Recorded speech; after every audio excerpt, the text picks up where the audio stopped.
Parece que eles não só procuraram viajantes do tempo, mas sim os encontraram. Cientistas estão tentando capturar viajantes do tempo e sério, essa é a notícia mais estranha dos últimos tempos.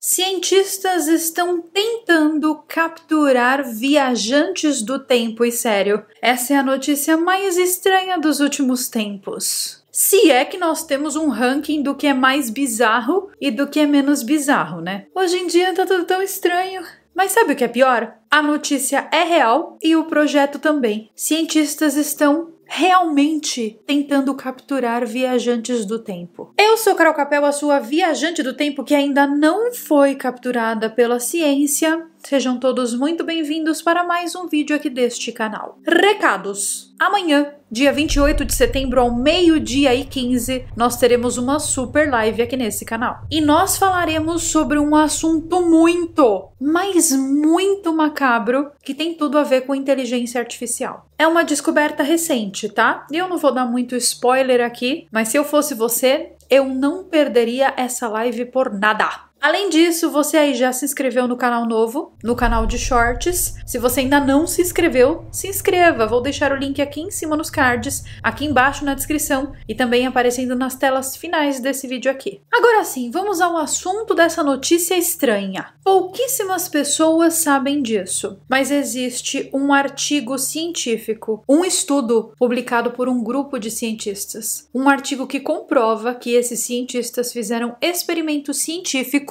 para atrair e capturar viajantes do tempo dessa nossa linha temporal. Viajantes do tempo que poderiam ter deixado um rastro na internet, que poderiam ter deixado mensagens na internet sobre a presença deles. Oi? Como assim? Bom, eu pensava que viagem no tempo era um termo de ficção científica, não de ciências. O que está acontecendo? Sabe o que é pior? Após essa pesquisa, encontraram sincronicidades que são inexplicáveis. Ou seja, parece que eles não só procuraram viajantes do tempo, mas sim os encontraram. Vixe, que negócio tá pesado hoje, hein? Não sei vocês, mas eu tô sentindo aqui uma vibe, uma atmosfera pesada. Por exemplo, tem um cara no TikTok, não sei se vocês viram. Ele se diz ser um habitante do ano 2671. E ele traz previsões. Mas até aí tudo bem, porque afinal de contas, quem é que acredita nessa merda? Porque é só um perfil de TikTok. Mas aí, as coisas começaram a ficar realmente estranhas quando as previsões desse tal viajante do futuro aí começaram a se cumprir.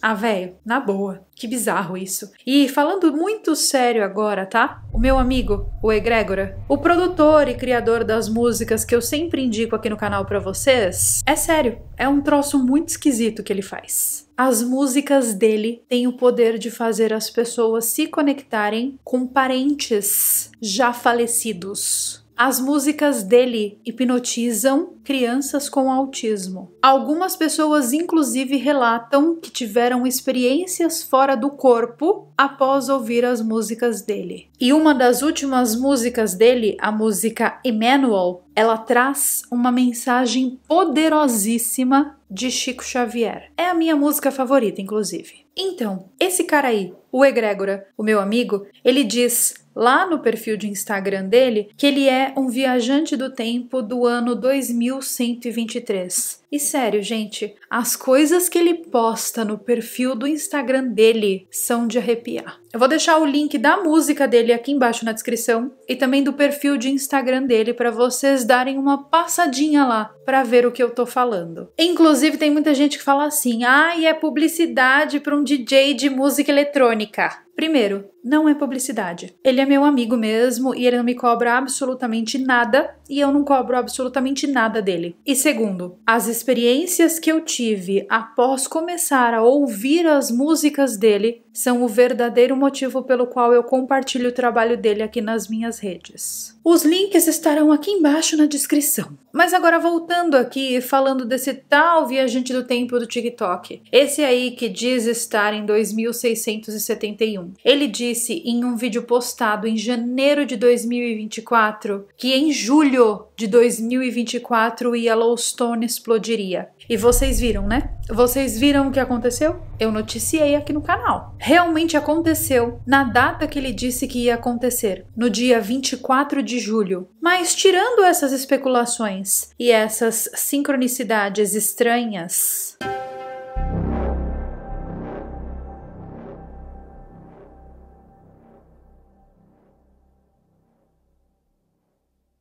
Delphi era o local na Grécia onde as pessoas iam para se comunicarem com os deuses. Ou seja, além de um local extraordinário, um local também super poderoso. Se você pisar nesse templo de Apolo hoje em dia, ainda dá para sentir essa energia que vem do chão. É uma espécie de egrégora inexplicável que se sente. Delphi era um lugar extremamente importante na antiguidade clássica, especialmente para as elites da época. Os governantes e a elite iam para esse local e faziam suas perguntas para uma espécie de um oráculo. E só assim, então, dependendo da resposta que esse oráculo dava, eles tomavam as decisões deles. Ou seja, nenhuma guerra, nenhuma invasão do passado acontecia se não fosse a permissão do oráculo de Delphi. Mas afinal de contas, quem era esse oráculo? Bom, esse oráculo era uma pessoa. Mas, Carol, era uma pessoa normal? Uma pessoa assim igual nós? Sim, era uma pessoa normal. Porém, uma pessoa com dons mediúnicos avançados. Esse oráculo, ele se conectava com sabe-se lá o quê. E as informações eram baixadas para ele como se fosse uma espécie de download. E assim, então, ele instruiu os grandes líderes gregos. Esse oráculo, em especial o oráculo que existia no Templo de Apolo, era conhecido como sendo o oráculo de Delphi. E ele era ninguém mais, ninguém menos que as sacerdotisas de Píthia, que eram as mais altas sacerdotisas da Grécia Antiga. Porém, não sei por qual motivo as características sobre essas sacerdotisas eram meio obscuras. Então, se você procurar em todos os locais comuns do planeta Terra, ou seja, em bibliotecas, em sites de pesquisa, perguntar até o ChatGPT, o ChatGPT mesmo não soube me dar uma definição do que eram essas tais dessas pífias. Ele só diz que eram sacerdotisas, da mesma maneira que todas as outras referências do planeta Terra dizem que eram. Só que não existe sequer uma descrição sobre como essas sacerdotisas eram, ou como elas trabalhavam, ou o que elas de fato faziam dentro do templo para obterem essas respostas. Ninguém sabe se elas eram mulheres mesmo, de carne e osso, ou se elas eram outras coisas. Só o que eu sei é que nesse livro aqui de mitologia grega que eu tenho, falam-se muitas coisas estranhas sobre essas mulheres. É como se a gente não pudesse saber o que elas eram de verdade, sabe? Uma coisa bem esquisita, bem misteriosa. Hoje em dia, o Templo de Apolo está em ruínas, mas eram essas mulheres quem coordenavam e quem recebiam as mensagens lá nesse templo. Elas eram o tal do oráculo de Delphi. E de acordo com textos antigos, aqueles que estavam buscando aconselhamentos dos deuses eram colocados por essas mulheres em um estado meditativo, uma espécie de transe, antes deles entrarem na parte mais sagrada do templo. E quando eles chegavam lá dentro, eles faziam as suas oferendas e as suas perguntas para o oráculo. Em seguida, o oráculo recebia uma mensagem vinda diretamente do deus Apolo. Sabe o deus Apolo, o deus grego? Essa mulher, esse oráculo, ela sentava bem na parte central do templo, onde existe uma rachadura.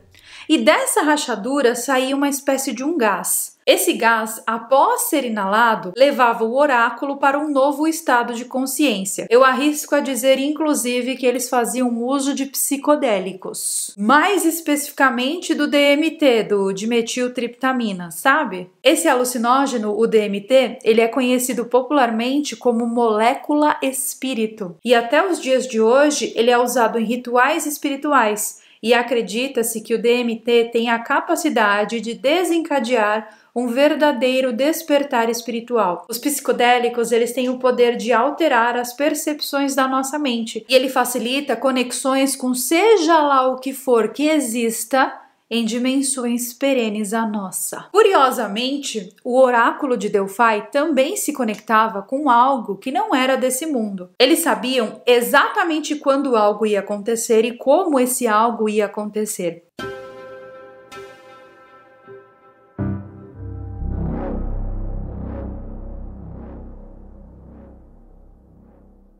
A ideia de que o universo teria começado como uma grande explosão sempre teve impregnada na mente de bilhões de pessoas por muito tempo. Só que a ciência não é uma ideia fixa. Às vezes a ciência erra. Às vezes a ciência erra rude.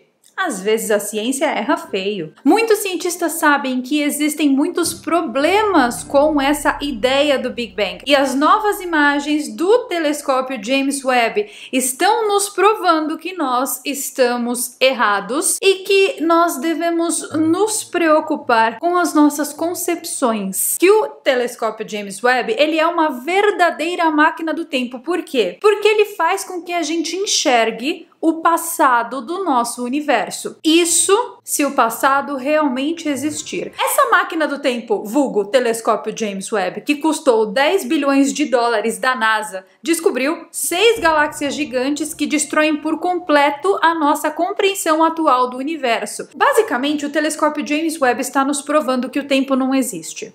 Mas como? Como que isso é possível e como que ele fez isso? Bom, a teoria do Big Bang atesta que o universo teria se formado há aproximados 14 bilhões de anos atrás. Só que quando essa imagem do telescópio James Webb foi analisada, os cientistas perceberam que essa imagem contradiz a teoria do Big Bang. Na física a gente tem aquela máxima de se não é observável, não existe. E daí quando a gente observa, a gente não acredita no que a gente está vendo. Então, se a teoria do Big Bang está errada e nós acreditamos nela por muitas décadas, o que mais tem de errado, hein? Essas imagens são a prova que contradiz a teoria de que o universo está se expandindo. E se o universo não está se expandindo como a gente achava que ele estava, o Big Bang nunca existiu. E vocês podem imaginar, gente, o verdadeiro pânico que isso gerou na comunidade científica, porque, afinal de contas, a maioria da comunidade científica defende essa teoria do Big Bang. E, de acordo com a teoria do Big Bang, nada poderia existir antes dele, certo? Por quê? Porque antes do Big Bang não existia universo. Se não existia universo, não existia nada. Pelo menos é assim que a gente achava que era. Sendo assim, como que nós explicaríamos galáxias que demorariam bilhões de anos para se formar, se formando apenas 500 milhões de anos depois do Big Bang? É exatamente isso. Não dá para explicar. Nós não explicaríamos. Por quê? Porque tudo leva a crer que o Big Bang nunca tenha existido. E com isso, com essa não existência do Big Bang, nós podemos concluir que o tempo, assim como nós o conhecemos, também não existe. Por quê? Porque à medida que o Big Bang aconteceu, o tempo passou a ser contado. O tempo passou a existir. Se o Big Bang não existiu, o tempo não existe. Algumas teorias sugerem que o tempo é só uma construção humana para ajudar a gente a entender uma percepção do que é hoje e do que é ontem e do que será amanhã. O contexto de tempo, então, ele seria uma ilusão criada pelas nossas memórias, ou seja, porque nós temos memórias de algo que tecnicamente aconteceu ontem, o ontem existe. Mas será que existe mesmo? Por mais que a gente perceba o tempo dessa forma, como ontem foi passado, hoje é presente e amanhã será futuro, essa ideia pode ser apenas uma ilusão das nossas mentes tentando explicar um fenômeno que talvez nunca tenha existido. Existe inclusive uma teoria que diz que quando o universo parar de expandir e começar a contrair, o tempo também vai passar ao contrário. Que seria, no caso, o oposto da teoria do Big Bang, que é algo que contrai ao invés de expandir. Um universo que se aquece ao invés de se esfriar. Os dilemas são muitos e nós, humanos, estamos sempre fazendo as mesmas perguntas. Talvez o problema não esteja na resposta que nós estamos obtendo. Talvez os problemas estejam nas perguntas.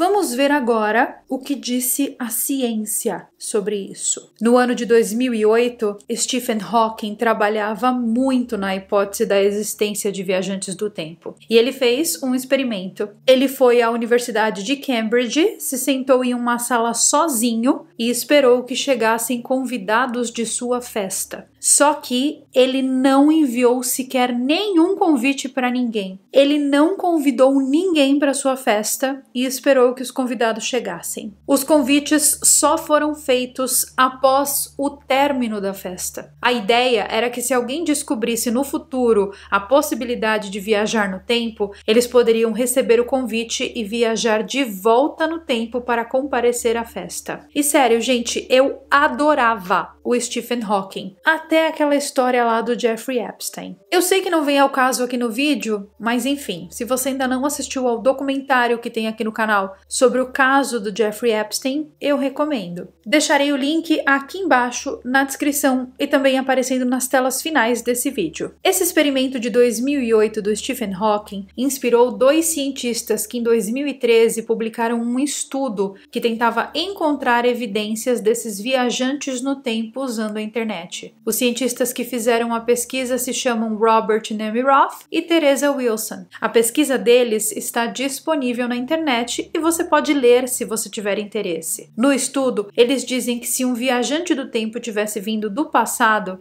e esse viajante do tempo tivesse usado a internet, seria possível rastreá-lo. Então, eles estavam procurando pessoas que falassem de eventos antes que eles acontecessem. Eventos esses que se tornassem realidade. Ou seja, depois daquela minha live das cartas Ilum que eu fiz aqui, esses cientistas podem estar até atrás de mim. E o mais doido de tudo isso é que esse estudo chegou a conclusões bem bizarras. A primeira é que se um viajante do tempo viaja para o seu próprio passado, ele não pode alterar a linha temporal. Ou seja, aquela história do paradoxo do avô não é real. Eles também concluíram que viajantes do tempo não deixam rastros perpétuos no tempo. Lembrando que as leis da física se opõem à viagem no tempo. A única maneira, de acordo com as leis da física, que seria permitido viajar no tempo, seria através do mundo quântico. Mas e aí? O que você acha? Viajar no tempo é ou não possível? E se não é possível, como que nós podemos explicar esses estranhos fenômenos de vidência? Será que é possível viajar no tempo através de desdobramentos astrais? Será que é assim que esse povo faz? Eu opino que sim. Mas e você? O que você pensa de tudo isso? Não se esquece da nossa live de amanhã, ao 12h15, e também não se esqueça de se inscrever no canal de Shorts. Eu vou ficando por aqui com mais um vídeo, porque afinal de contas,